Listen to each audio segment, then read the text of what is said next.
Fala, família promessista! E aí, como é que vocês estão? Estamos aqui mais uma sexta-feira, né? Já sábado, lembrando aí sempre, para você que não está ligado aí na questão da mudança do horário no pôr do sol, olha aí, se você não sabe o que é, vai ler lá na palavra.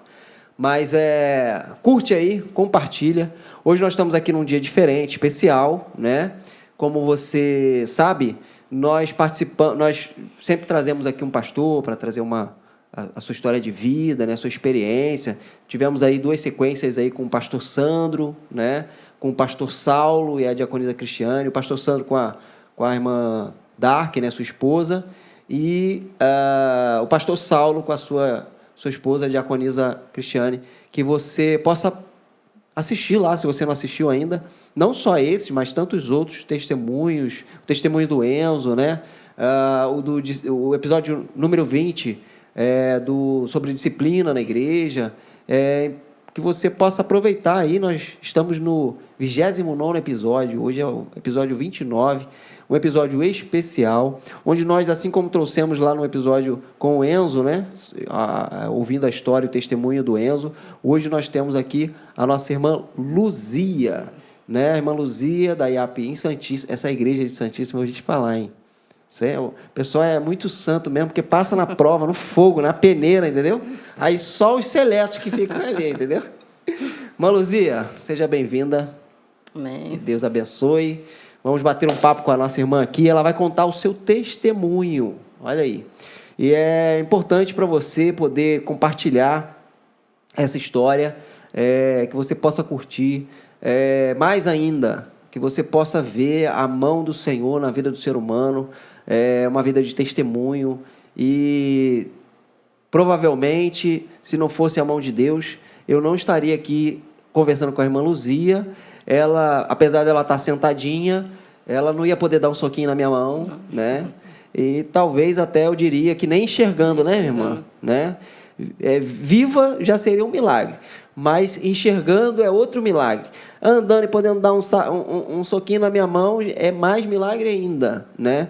Então nós vamos conversar com a nossa irmã, que você possa participar aí, dizendo de onde você está nos assistindo, né? Temos irmão de Recife, temos irmão de Pernambuco, temos irmão do Espírito Santo, né, com a gente. Temos irmãos até fora do país. Olha, que Deus abençoe a todos. Eu leio todos os comentários, tá? Então, que você possa, junto conosco aí, participar com a gente e aproveitar desse testemunho, conhecendo um pouco mais sobre a ação de Deus na vida da nossa irmã Luzia. Amém. E aí, irmã, tudo bem? Tudo bom, pastor. A senhora é promessista? Sempre foi promessista? Eu sempre fui promessista. Não nasci no berço evangélico, mas aceitei Jesus na promessa e até hoje. Com quantos anos a senhora aceitou Jesus? Eu acho que por volta de 24, 25 anos.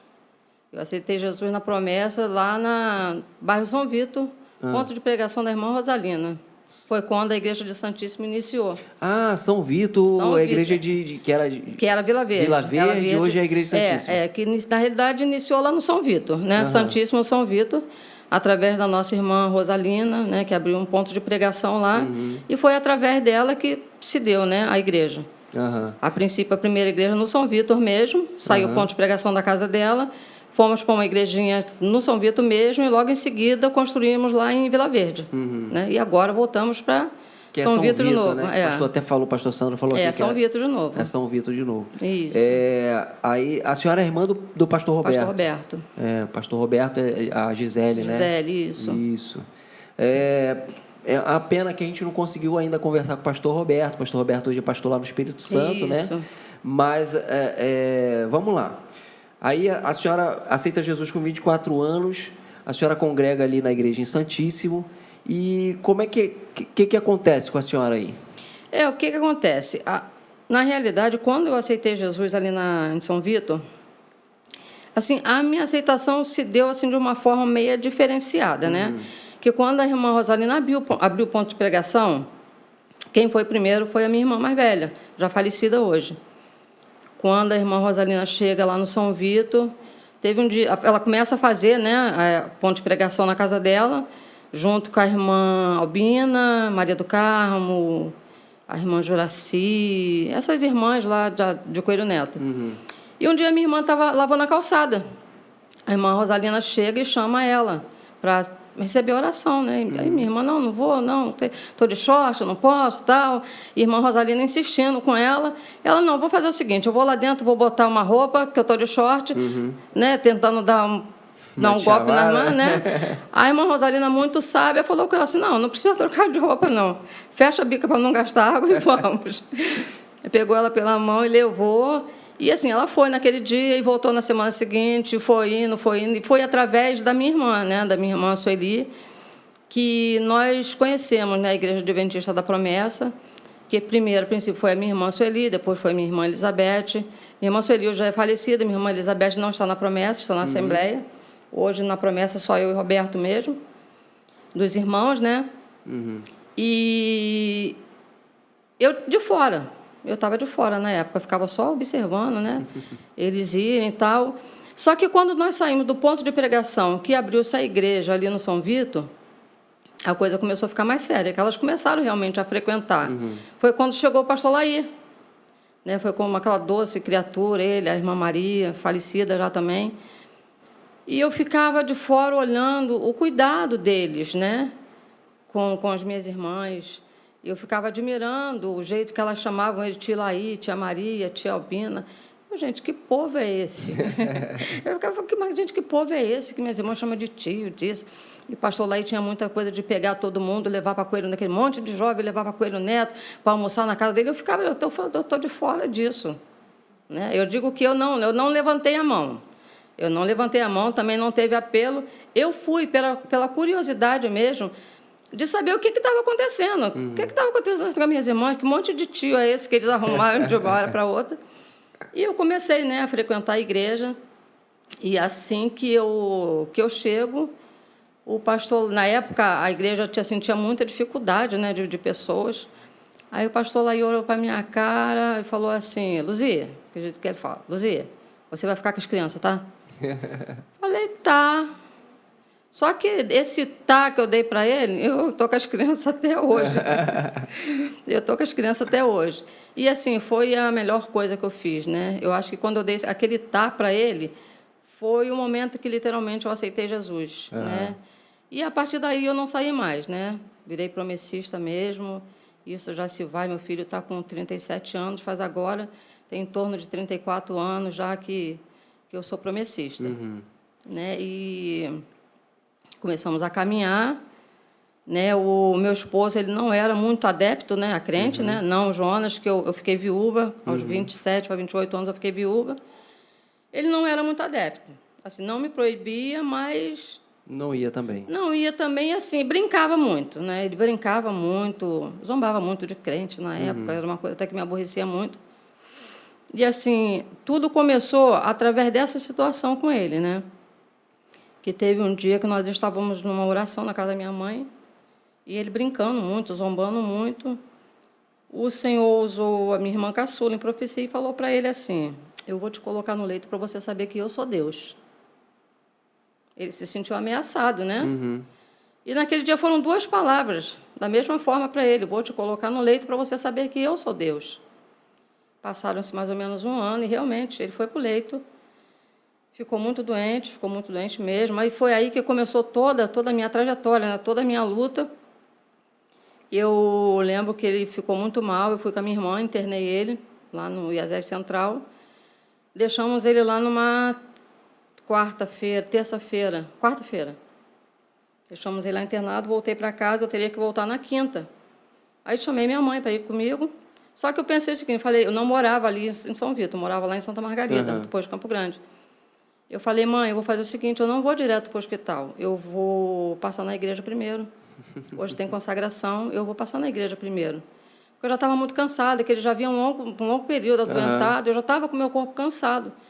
Falei, mãe, eu vou passar na igreja primeiro, depois eu vou para o hospital.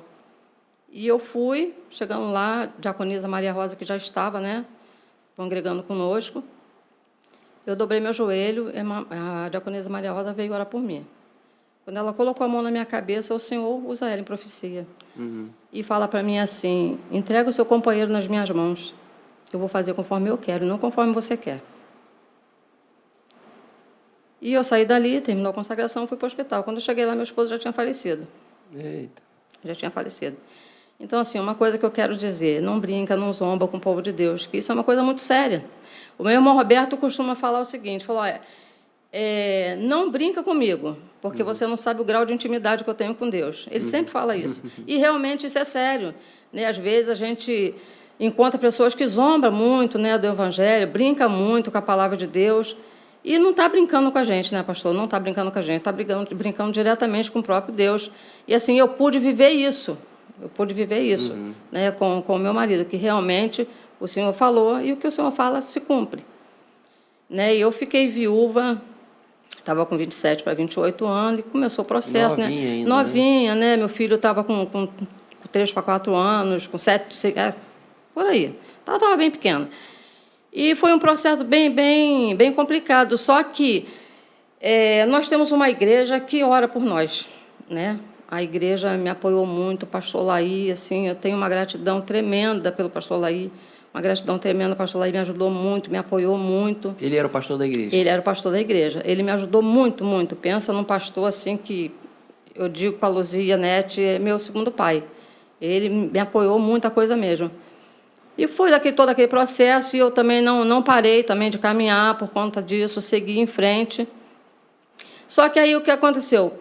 4, 5 anos depois eu me casei de novo com o meu esposo Jonas, né?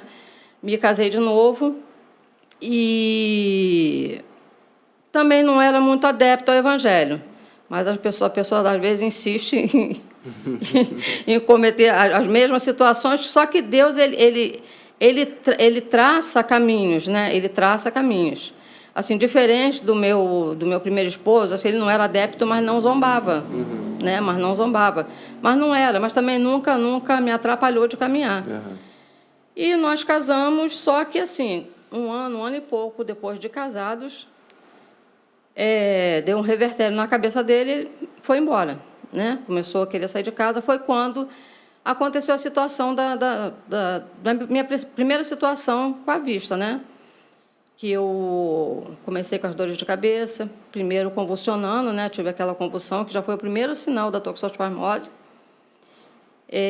Já estava com essa dificuldade com meu esposo, né? Ele já querendo sair de casa, meio mais lá do que cá.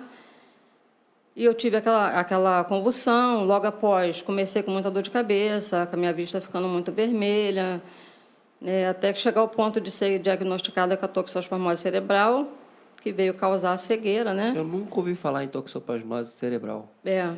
A E toxoplasmose você já conhece, né? eu também até então não. Eu sabia que ele tem sangue, né, essas coisas todas, mas no cérebro também nunca tinha, até então nunca tinha ouvido falar. Né? E foi que ocasionou a cegueira, né, das duas vistas. Lá no hospital era assim, muito, muito doloroso, porque eu ficava dopado o tempo todo, né, dopado o tempo todo. Era uma medicação na veia a cada 12 em 12 horas, depois passou de 8 em 8, Nossa. Depois passou de 6 em 6, depois de 4 em 4. Era muita dor, eu chorava o tempo todo no hospital, eu chorava o tempo todo. Eu já pedia a injeção, porque eu sabia que quando aplicava a injeção eu ia pagar. Já quando começava aquela dor, já começava a chorar e pedia a injeção, pedir. Chegou um ponto que os médicos mesmo já estavam me aplicando de 4 em 4, porque não tinha como. Eles não tinham solução, porque ainda não tinha descoberto o tratamento, né?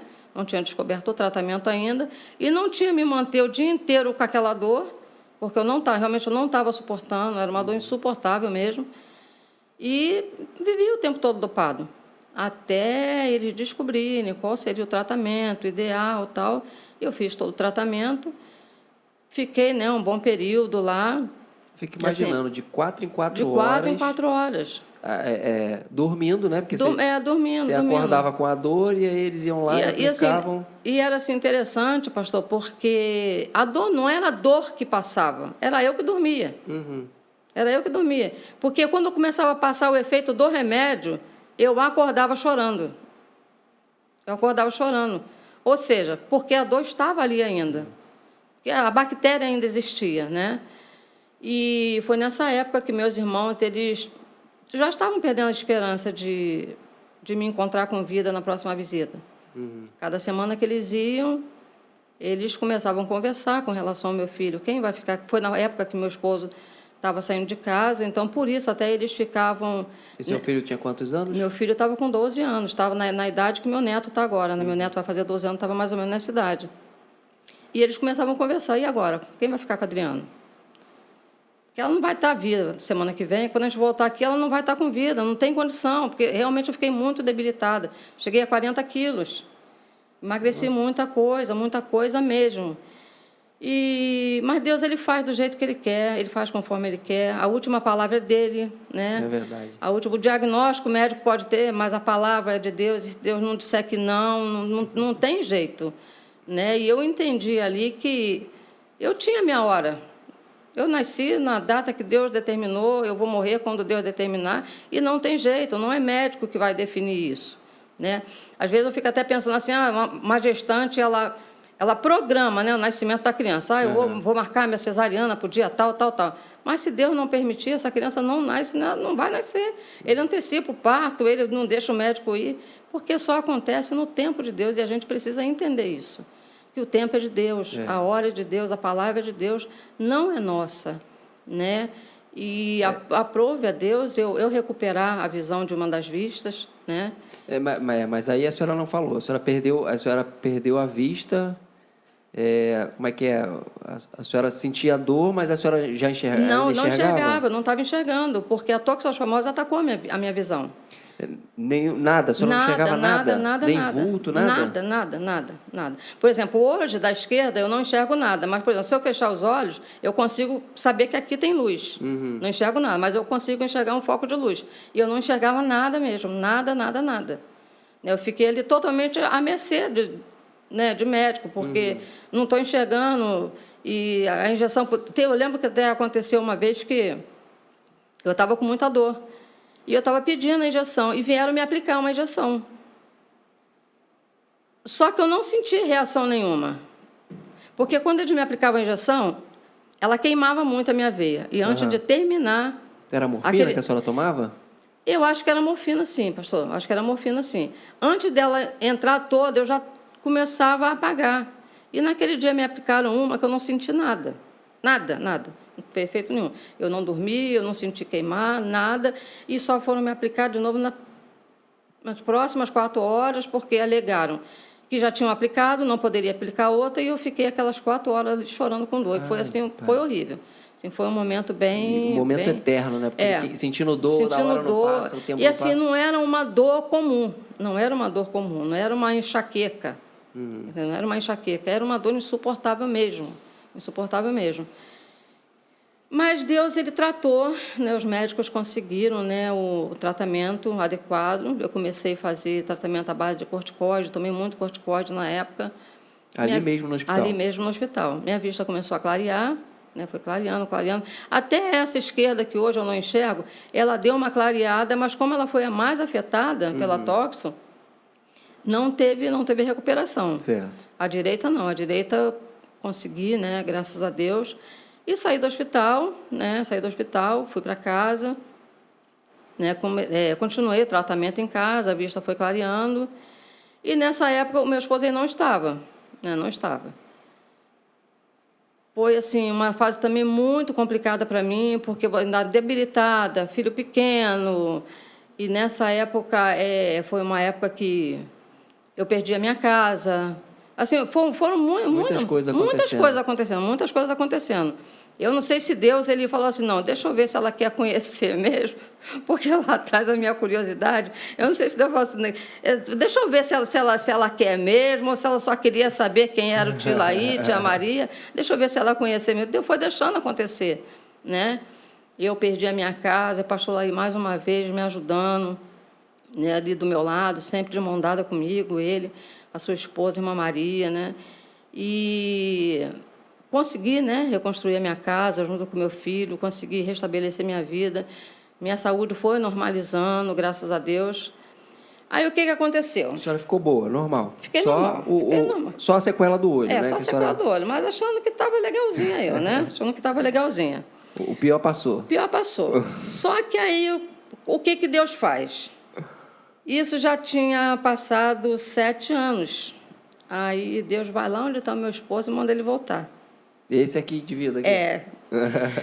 Deus vai lá onde ele está e manda ele voltar. E fala para ele lá. Isso ele falou comigo quando ele voltou, né? Que Deus falou para ele que ele precisava voltar, porque eu ia precisar dele. Porque eu ia precisar dele.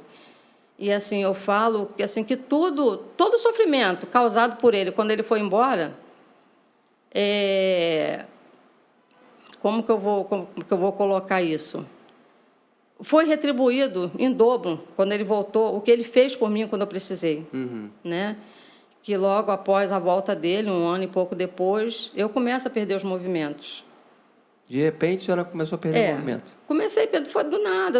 Eu estava na igreja, queria bater palma e não conseguia, não tinha coordenação, a música ia para um lado, eu ia para o outro, e eu não estava entendendo o que estava acontecendo, né? Não comentei com ninguém. Ninguém reparou? Ninguém reparou. É sinal de que não ficam olhando para a senhora na igreja, ninguém me observa, né?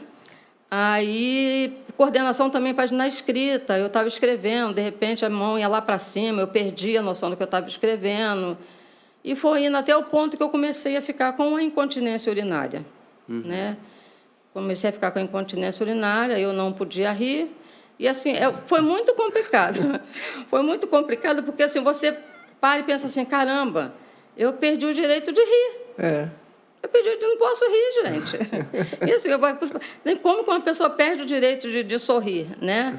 E assim, meus irmãos muito gaiatos, minha família é uma família assim, muito, muito palhaça, e todas as vezes que me encontravam faziam uma gracinha, eu me urinava todo. Roberto, então, era mestre de fazer isso comigo. Fazia uma gracinha, eu estava toda urinada.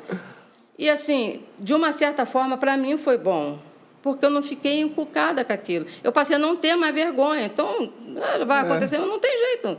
Não tem como eu lutar contra isso. Eu não vou parar de rir porque eu vou me urinar. Eu estava fazendo graça, eu vou rir mesmo. A alegria é do Senhor, né? Então, vamos nos alegrar. E as coisas foram se agravando, né? Não parou por aí. Eu comecei a perder o movimento da perna, minha perna começou a travar. E, assim, foi interessante que, quando minha perna começou a travar, eu lembrava muito do meu pai.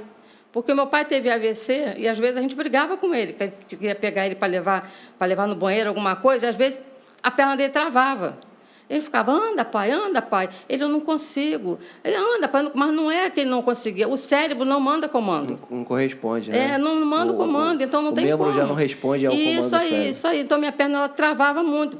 E travava, parecia que freava, né?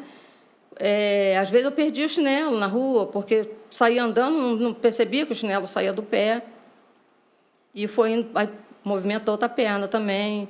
Comecei a perder o movimento dos braços. Eu queria escovar meu dente, o braço já não ia. A escova caía. Cabelo, eu já não conseguia pentear. Eu comecei a ficar dependente das pessoas. Até chegar ao ponto de ir para a cadeira de rodas. Né? Foi assim uma luta, porque meu filho ele não aceitava eu na cadeira de roda. Quando chegou uma cadeira de roda lá em casa, ele, coitado, ele ficou desesperado, não queria que eu fosse para a cadeira de rodas. Imagino. Né? Porque era uma situação nova para ele. Esse período aí entre a senhora está bem, depois do tratamento, né? Até o período onde a senhora senta na cadeira de rodas, a senhora lembra quanto tempo ficou? Aproximadamente 10 anos.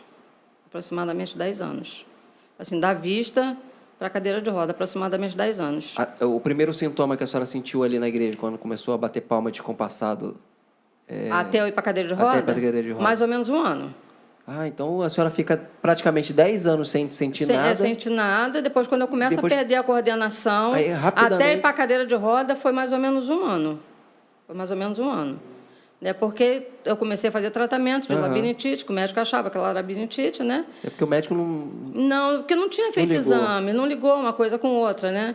Não tinha feito exames ainda, começou a me dar medicação para labirintite, mas chegou um ponto que já não dava mais, porque eu já não sustentava mais nem o meu tronco. Eu não conseguia, eu ficava sentada, eu caía, igual um boneco.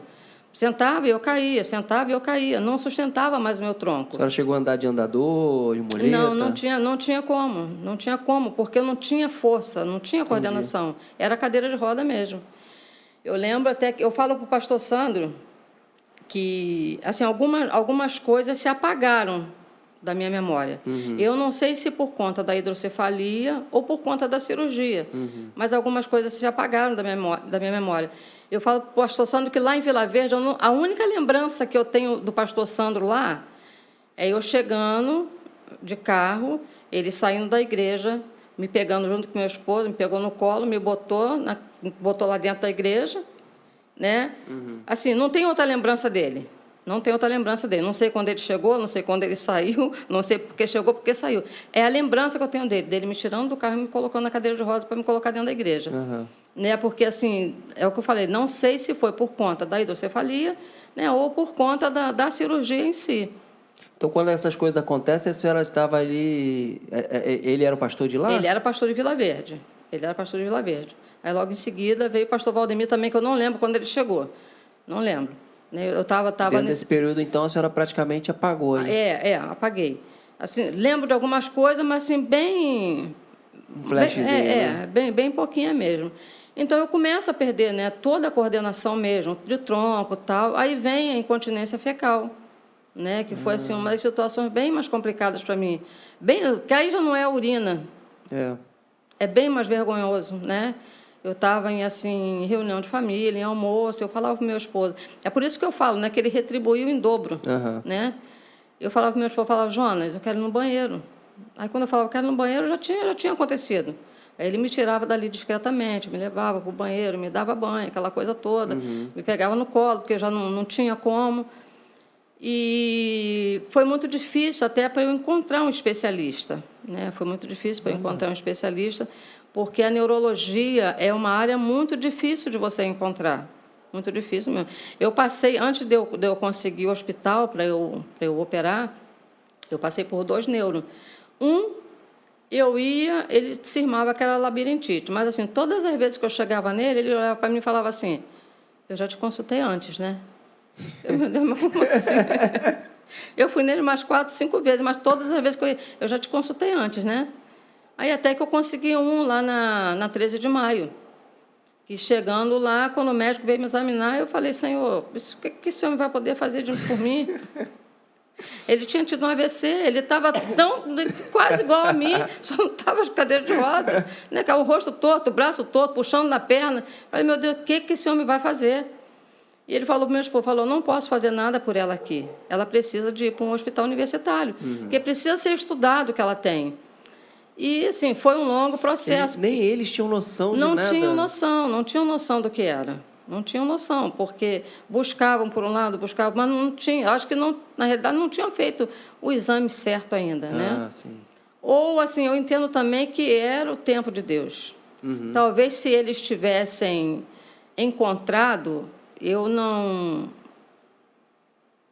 sei lá, os médicos que me operaram não teriam tido a reação que eles tiveram quando me viram de pé, né? Então, Deus, ele sabe de todas as coisas.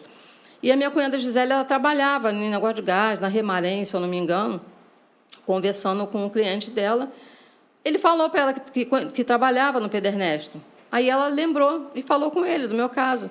Ele falou, Gisele, eu vou fazer o seguinte, eu vou te dar um papel aqui, vou colocar meu nome, você entrega lá no hospital, vai lá nessa pessoa e fala que foi eu que mandei, que eles vão abrir um prontuário para ela lá. Nesse meio tempo, o meu esposo ele descobriu que o sobrinho dele trabalhava lá também. Trabalhava na área de limpeza e tal. Então, ele pegou o papel e deu na mão dele. E ele conseguiu abrir o prontuário para mim e já marcar uma consulta.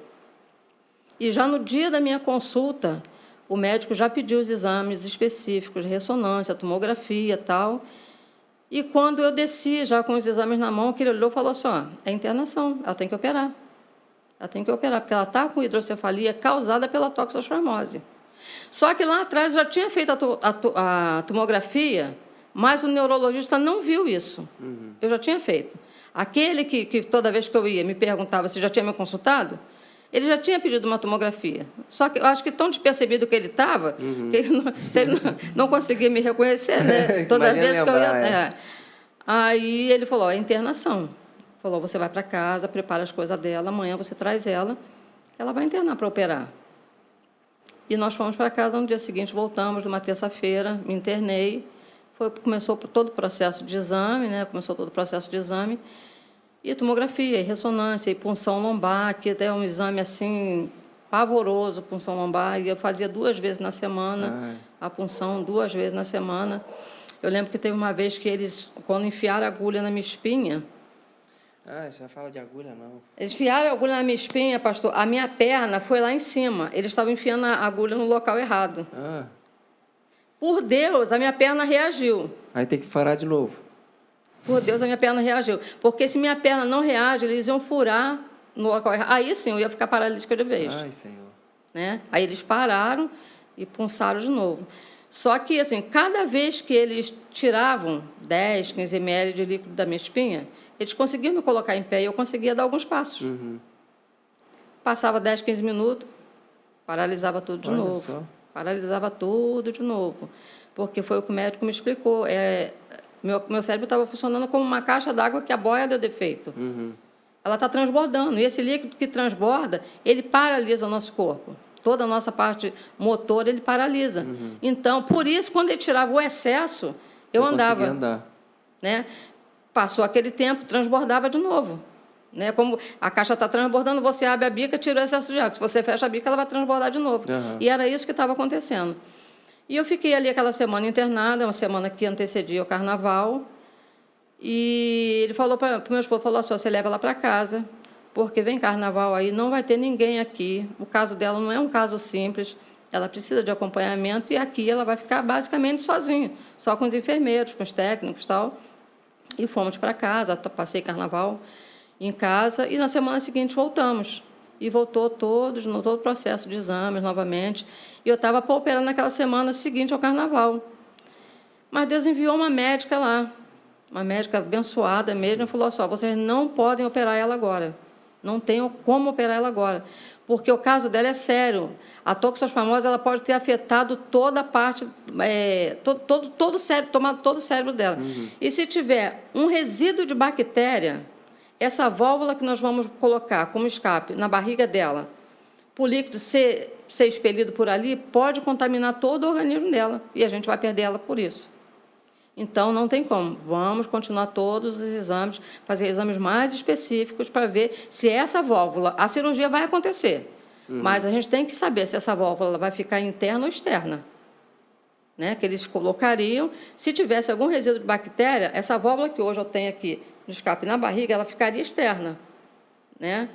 Aí fizemos todos os exames, fiz muito exame fora do hospital, porque no hospital não tinha... Eles conseguiram para eu fazer fora, fiz todo o exame fora, e aqueles, né, que o hospital não tinha, e entenderam que não tinha perigo nenhum de eu colocar dessa parte ficar interna. Não tinha nenhum resíduo de bactéria. Foi feita a cirurgia. Eu operei numa segunda-feira, e na quarta-feira os médicos foram, né, visitar, ver como é que eu estava. Os médicos me operaram e resolveram me colocar de pé para ver como que eu reagiria. Quando eles me colocaram de pé, que seguraram na minha mão, eu comecei a andar. Oh, Jesus. Aí foi um tal de chamar médico daqui, chamar médico dali, aquela coisa toda, porque nem eles estavam acreditando no que estava acontecendo. Né? Nem eles estavam acreditando. Eu lembro que a minha nora me ligou, ela ligou e eu que atendi ela. Ela também não acreditou que eu que estava atendendo ela. É porque eu já estava bem. Eu tive alta na sexta-feira e no sábado eu já estava abrindo o portão da minha casa para receber minha cunhada. Quando ela foi lá em casa, ela disse que ela foi correndo. Eu falei, Gisele, não fui correndo, também não foi por aí.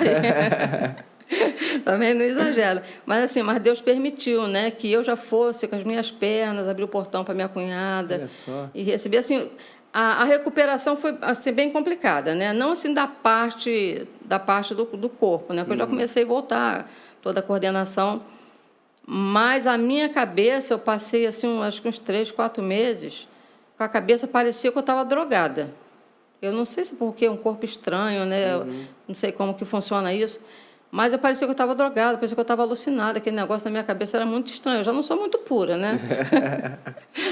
Era uma coisa muito estranha na minha cabeça, né? E foi complicado, que eu tive que ficar careca, né? Porque quando eles me operaram, rasparam só uma parte da minha cabeça. Eu tinha o cabelo muito comprido, eu cheguei em casa, ficou muito estranho. Eu vou com uma parte raspada. Outra parte do cabelão. Meu filho Podia ter raspado tudo logo, né? Podiam ter raspado tudo, não, mas rasparam só uma parte, né, onde cortaram. Aí cheguei em casa, meu filho conversou comigo, falou, mãe, vamos raspar essa cabeça? Aí foi ele que foi lá, pegou e raspou. Né? Então, pastor, o nosso Deus, ele é um Deus tremendo, né? O nosso Deus é um Deus que ele sabe exatamente o jeito que ele faz as coisas. A minha irmã, Eu tenho a minha irmã Elizabeth, ela costuma falar para mim assim, eu falo, irmã, eu não teria estrutura para passar pelo que você passou. Falou, eu não teria estrutura. Ela perdeu um filhinho com 5 meses. Ela teve a gestação, né? Ele nasceu com 5 meses e perdeu. Eu falo para ela, falo assim, irmã, Deus sabe o que Ele dá para cada um. Eu falei, eu não teria estrutura para perder um filho. Ela falou, eu não teria estrutura para passar o que você passou. Eu falei, eu não teria estrutura para perder um filho. Então, o que Deus faz com cada pessoa é pessoal. O tratamento, ele é pessoal. E Ele vai fazer da maneira que Ele acha que vai alcançar, né, o nosso coração. Assim, eu agradeço a Deus porque dentro de toda essa situação que eu passei, assim, a minha fé, ela não vou dizer, pastor, que eu nunca desanimei. Né? Nunca bateu assim aquele desânimo, aquela fraqueza, assim, porque eu acho que todos nós, como servo de Deus, tem hora que bate um cansaço, mas assim, a minha fé ser abalada por conta de tudo que eu passei, de toda a problemática, assim, que foram sucessões de coisas, isso aí é um pedaço, né? Isso aí é um pedaço, mas assim, no decorrer da vida toda foram muitas coisas, e assim, a partir do momento que eu decidi por Cristo, a minha fé em Deus, ela nunca foi abalada. Ela nunca foi abalada. Nunca mexeu com a minha estrutura de fé. Deus, por que eu estou passando por isso? Senhor, por que eu? Não acontece. Esse questionamento não acontece. Não acontece. Porque se tem que ser comigo, vai ser comigo. Deus tem o porquê, Ele sabe o porquê, Ele sabe para quê. E não sou eu. E, de repente, o Senhor, uma hora, Ele vai te falar o porquê. Mas nem sempre Ele vai te falar porquê. E você tem que entender. É igual um pai que dá uma ordem para o filho. Muitas das vezes o filho não tem que questionar. Porque o pai ele sabe exatamente por que ele está fazendo aquilo. Olha só, hoje você vai ficar de castigo? Tá, por quê, pai? Eu sei por que você está ficando de castigo. Entendeu? Você não tem que dar explicação. Muitas das vezes você vai dar uma explicação para ele. Mas nem sempre você vai dar. Porque você, como pai, você sabe o que é melhor para ele. E o nosso Deus não é diferente.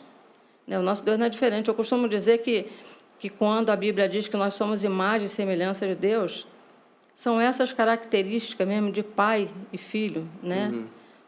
A forma com que nós, pais, tratamos nossos filhos é exatamente a forma que o nosso Deus nos trata. É exatamente a forma que Deus nos trata. Então, com cada filho, você tem um tratamento. Né? Não sei quantos filhos você tem. Eu tenho uma filha. Tem uma filha? Então, lá em casa nós éramos em 6. Né? Então, com cada filho, meu pai ele tinha um tratamento. Porque ele sabia a característica de cada um, a personalidade de cada um. Então, não dá para você tratar uma pessoa que tem uma característica... tratar todo mundo igual, Não tem como, porque cada um tem a sua característica, né? Cada um tem as suas limitações. E Deus com a gente não é diferente. A senhora, dessa cirurgia para cá, quanto tempo já tem? Tem 15 anos. 15 anos? Tem o tempo que meu filho tem de casado. Eu operei minha cabeça no ano que meu filho casou. Eu operei em março, ele casou em dezembro. Ainda tive a oportunidade de ir no casamento do meu filho. Olha aí. Né, de estar lá, de entrar com ele, cabeça raspadinha, feinha, magrinha, ainda estava bem debilitadinha.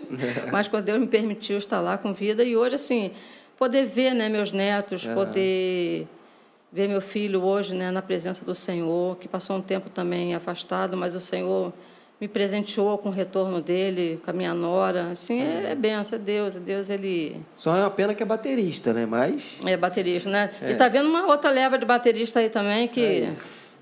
A pequenininha tá vindo... O maior não, o maior eu acho que ele é mais para palavra, mas a pequenininha baterista não... Aí vai ter uma menina baterista. Vai ter uma menina baterista, vai ter.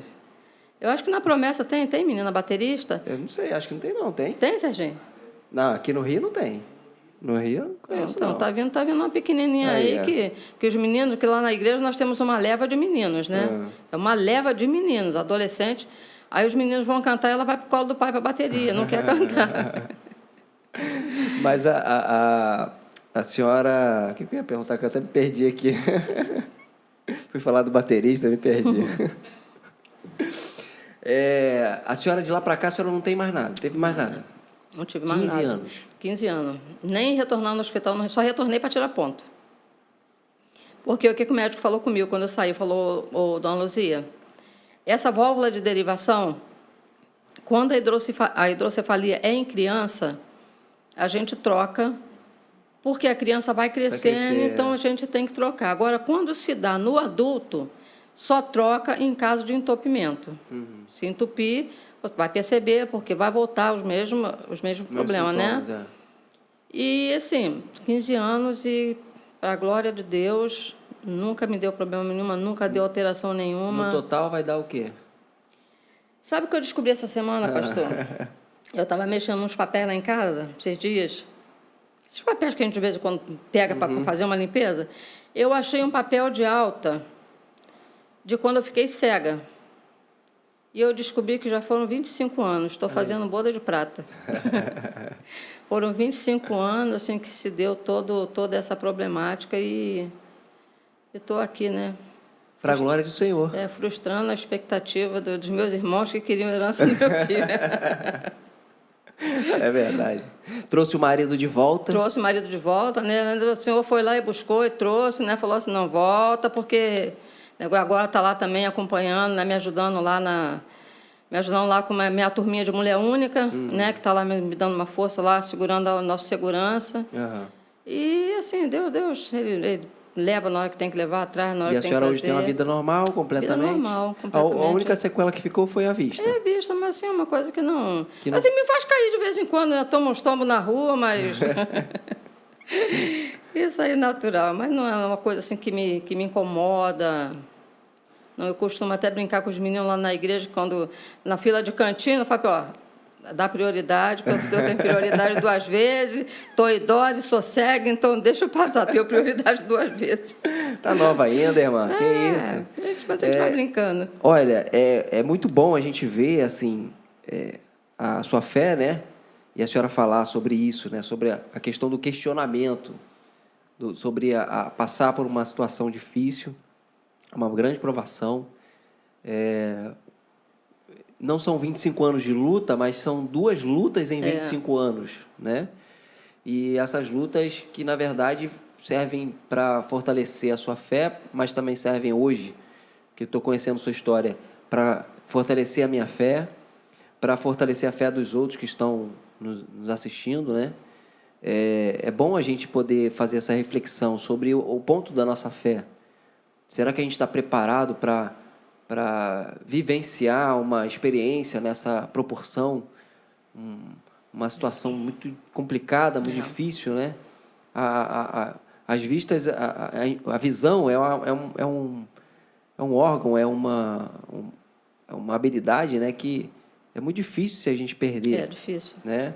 E aí a gente acha que é o pior, mas se a gente parar para pensar em que a senhora precisava de alguém para te alimentar, para te vestir, para dar banho, para te levantar da cama, porque provavelmente a senhora não conseguia levantar, né? Porque a senhora ficou praticamente tetraplégica, né? E aí toda essa dependência e no final das contas Deus poder restaurar tudo, ver, né? Quem viu a senhora antes e hoje vê a senhora andando, caminhando, né? A gente até estava brincando aqui antes porque o Sérgio falou que teve a irmã que ela na cadeira de roda e tal. Eu falei, mamãe, como é que vai ser? O que você está me arrumando, Sérgio? Né? Como é que vai fazer? Aqui é alto, mas... E o Sérgio, não, ela já foi cadeirante, ela não é mais cadeirante, né? Graças a Deus a gente poder ver a senhora caminhar, poder chegar aqui, se assentar e tal, e ter o neto hoje, né? Ter os netos para poder a senhora curtir e aproveitar isso. Mais ainda, tendo uma história, um testemunho para contar, para mostrar como Deus é, no cuidado e no amor que Ele teve pela senhora, que apesar da gente talvez pensar, né, qual é o fundamento disso, qual é a razão dessa situação toda, talvez a gente não tenha uma explicação pronta, né? Foi para trazer meu marido de volta, não, foi para poder meu filho se converter, não é. A gente não está aqui, nesse quadro que a gente está olhando, não é o todo que nós estamos olhando. Mas podemos refletir sobre um testemunho de que alguém que está hoje passando por uma situação difícil poder talvez ter esperança, né? Talvez brotar nela um pontinho de esperança, uma luzinha no fim do túnel e falar, não, se eu confiar em Deus, eu posso voltar a andar, eu posso voltar a enxergar, né? Eu posso vencer essa dificuldade, talvez uma depressão, talvez qualquer outra coisa que pode estar afligindo ela, né? Talvez uma pessoa que está perdendo a fé, Está perdendo a confiança no Senhor. Pastor, teve uma pessoa que me ligou uma vez pedindo que eu intensificasse minhas orações, orasse por ela, né? Intensificasse minhas orações, que eu já orava por essa pessoa. Irmã, você pode intensificar suas orações por mim? Falei, posso, mas você pode me dizer qual o motivo? Que é para eu poder ser específica com Deus, né? Aí essa pessoa começou a relatar que era problema no casamento, era problema com enfermidade, era desemprego. Eu contei um pouco da minha história para ela. Falei, eu só tenho uma coisa para te dizer. Casamento, Deus restaura. Saúde, Deus recupera. Emprego, Deus abre as portas. Deus faz tudo isso. Deus faz tudo isso. À medida que você busca, à medida que você creia, à medida que você não murmure, não questione, Deus ele vai fazer. Porque assim como Ele fez na minha vida, Ele faz na vida de tantos outros. Ele faz na vida de tantos outros.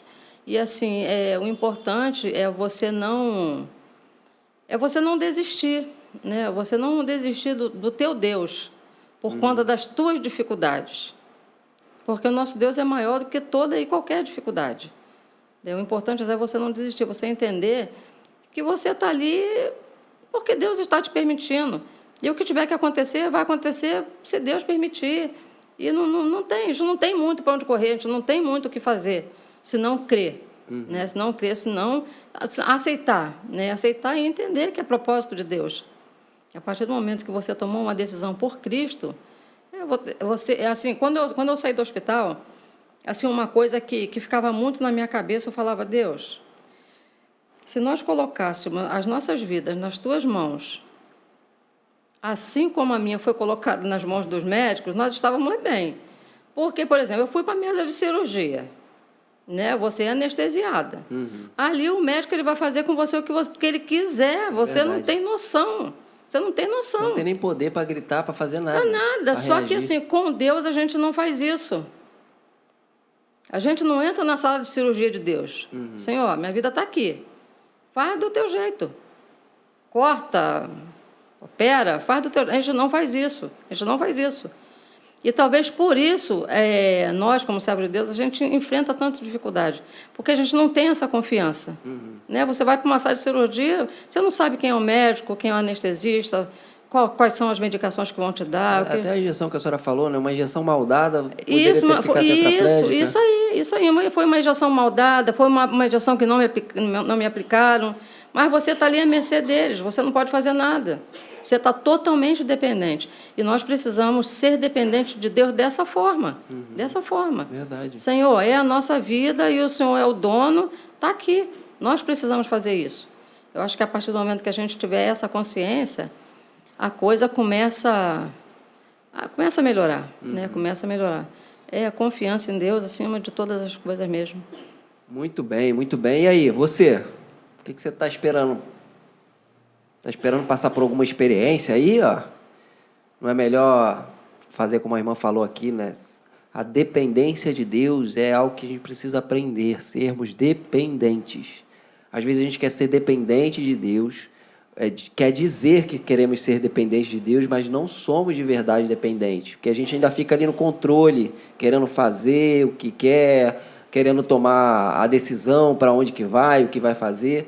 Mas a dependência de Deus é, de fato, a gente se entregar, né?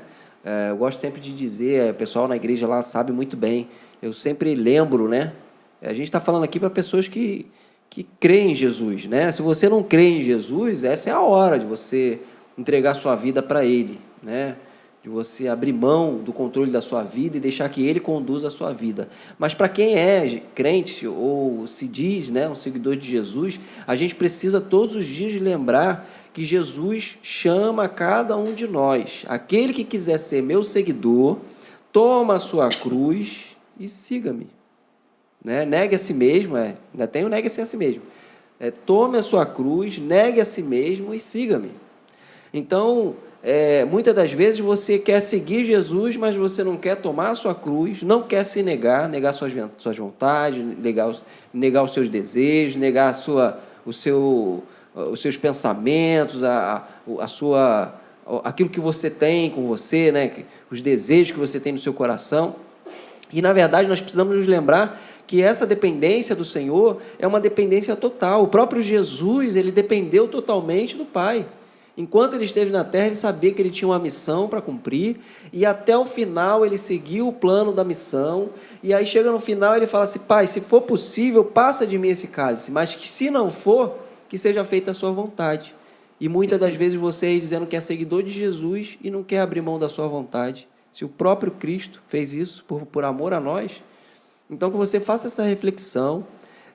Os testemunhos aqui que a gente está trazendo, né, que a gente tem outros programados aí para a gente poder trazer, são testemunhos importantes para que você possa despertar para viver uma vida mais plena nas mãos do Senhor, uma vida mais dedicada, uma vida mais entregue nas mãos do Senhor, porque para a gente poder parar de brincar de crente, é muito fácil, a gente ouve aí, você aí no YouTube, você pode ter acesso a N pessoas, pastores, teólogos, falando para você fazer, desfazer, porque você é isso, porque você é aquilo, porque você tem um poder na mão, porque você...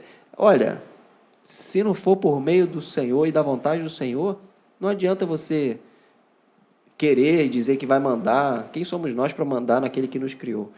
Então faz essa reflexão, viva um novo momento, viva de fato para se mergulhar na presença do Senhor, que você seja uma vida de testemunho, não por ter um testemunho forte, impactante, como a nossa irmã aqui, mas por ter um testemunho de alguém que abre mão das suas vontades para viver aquilo que o Senhor preparou para você viver.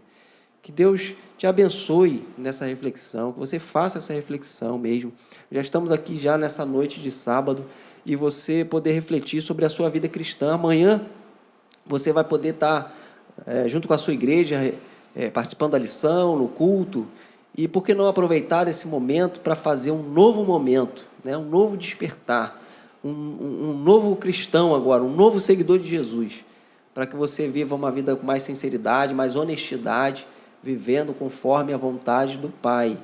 É esse o ponto, né? Não relutar. Quantos pastores nós passamos aqui e falaram, não queria, no final das contas, pastor, Deus colocou ele lá, né? Pastor Sandro mesmo, há 2 episódios atrás, ele falou, né? Eu queria tirar uma pausa, mas a pausa que Deus bota de volta no lugar. Então, precisamos de verdade seguir a vontade do Senhor, dar ouvido à voz do nosso Senhor, para vivermos junto com Ele, na presença dEle, até que chega aquele dia que Ele vai nos chamar e nós vamos poder viver plenamente com Ele, poder saborear da mesa dEle, isso que vai ser maravilhoso. Tá certo? Que Deus abençoe a sua vida, que Deus possa te ajudar nesse pensamento, nesse propósito, que possamos estar aqui toda sexta-feira às 19 horas, você participando com a gente.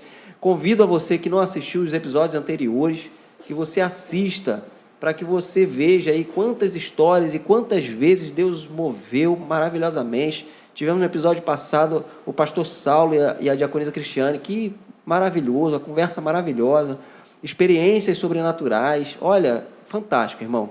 Se você não assistiu os episódios anteriores, assiste desde o primeiro lá do pastor Francisco, que é o primeiro episódio, assiste todos eles, que você vai ver quanto que isso vai edificar na sua vida. Não somos nós, quem faz isso é o Senhor, tá certo? Nos vemos sexta. Obrigado, minha irmã. Amém, pastor. Deus vai continuar abençoando a sua vida, uma vida de testemunho, que ela continue ainda por muitos anos, mais 25 anos, não é não? Amém, aí, mais 50. Podendo testemunhar sobre aquilo que Deus fez na vida dela, né? Que mesmo sem acreditar que alguém possa dizer, não, essa irmã aí, cadeira de roda, nada a ver, mas que ele possa ver quão maravilhoso é o Senhor, através dessa vida de testemunho, e que Deus possa te dar muitas outras oportunidades para a senhora abrir sua boca e falar, olha o que Deus fez na minha vida. Amém, né? A canção do Tales, né? Olha o que o Senhor fez comigo. Então, que Deus abençoe. Nos vemos sexta-feira que vem, às 19 horas, sem falta, hein? Curta, compartilha e se inscreva no canal. Um abraço a todos. Valeu! Acho que foi no 3º ano, né, da nossa gestão, né? O Senhor a recolheu, o Senhor a levou, dormiu no Senhor, né?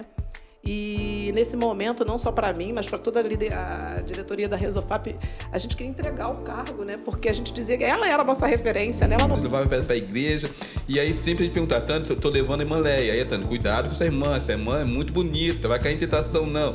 Aí eu lembro uma vez que ela chegou pra Tânia assim, Tânia, o pastor vai me levando, tá? Amanhã eu te entrego.